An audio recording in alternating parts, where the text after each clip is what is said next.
Hi friends, welcome back to our channel Asma Sharif official. ఈరోజు మన ఛానల్లో రెసిపీ వచ్చేసి ముస్లిం స్టైల్లో సాంబార్ ఎలా చేసుకోవాలో చూసేసుకుందాం. ముందుగా కందిపప్పుని బాగా కడిగి 4-5 విజిల్స్ వచ్చినంత వరకు సరుపు. ఇప్పుడు స్టవ్ మీద ఒక గిన్నె పెట్టుకోవాలి ఫ్రెండ్స్. గిన్నె పెట్టుకొని ఆయిల్ పోసుకోవాలి. ఆయిల్ బాగా హీట్ అయిన తర్వాత దాంట్లోకి ఆనియన్ ముక్కలు, వంకాయ ముక్కలు, పచ్చిమిర్చి, క్యారెట్ ముక్కలు, సొరకాయ ముక్కలు, మునక్కాయ ముక్కలు వేసుకోవాలి. అవి బాగా కలుపుకొని కొంచెంసేపు మగ్గనిచ్చుకోవాలి. మగ్గనిచ్చే ముందు కొంచెం పసుపు, కొంచెం ఉప్పు కూడా వేసుకొని మూత వేసుకోవాలి.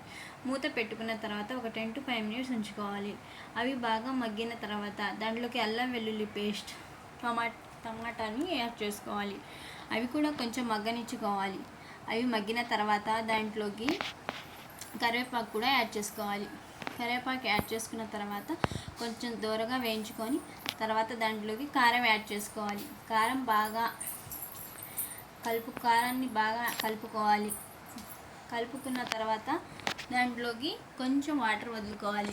వాటర్ని ఎందుకు వదులుకుంటున్నామంటే ముక్కలు తొందరగా ఉడుకోవు కదా, సో అందుకని. అవి వాటర్ వేసుకున్న తర్వాత కొంచెం సేపు ఉడికించుకోవాలి. ఉడికించుకున్న తర్వాత మనం విజిల్స్ పెట్టుకున్న పప్పుని బాగా గ్రైండ్ చేసుకొని చింతపండు పులుసుని యాడ్ చేసుకోవాలి.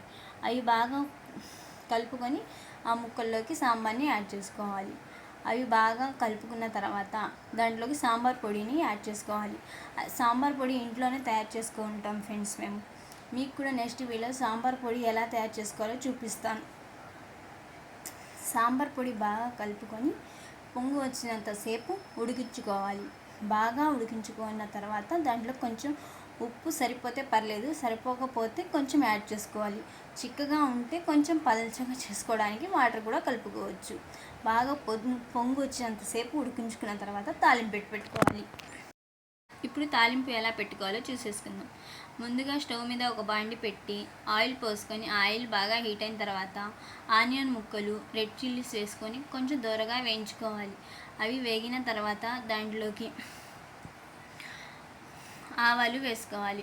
ఆవాలు కూడా కొంచెం రెడ్ కలర్లోకి వచ్చినంతసేపు ఉంచుకొని జీలకర్ర, కరివేపాకు వేసుకోవాలి. కరివేపాకు కూడా సాంబార్లోకి మెయిన్ ఇంగ్రీడియంట్ కరివేపాకు కూడా వేసుకొని బాగా కలుపుకొని రెడ్ కలర్ వచ్చినంతసేపు ఉంచుకొని సాంబార్ని తాలింపులో కలిపేసుకోవాలి. అంతే friends, easy and tasty sambar ready అయిపోతుంది. Please do watch our channel Asma Sharif official.